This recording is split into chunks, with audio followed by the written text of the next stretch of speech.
Jenderal Listio Sigit Prabowo, Kapolri Republik Indonesia mengingatkan masyarakat agar tidak dan jangan mudah terprovokasi isu yang dapat merusak persatuan menjelang pelaksanaan Pilkada 2024.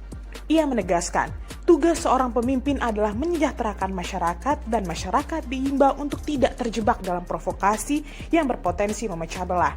Ia juga menyampaikan kekhawatirannya tentang maraknya penyebaran hoax dan upaya provokatif di media sosial yang sering kali muncul menjelang Pilkada 27 November 2024. Karena itu, Kapolri mengingatkan masyarakat agar memahami adanya perbedaan, terutama dalam pilihan politik, dan tetap menjaga persatuan. Penegasan itu disampaikan Kapolri usai menggelar acara doa bersama jelang Pilkada Damai di lapangan Simpang 5 Semarang Rabu, 20 November 2024 lalu.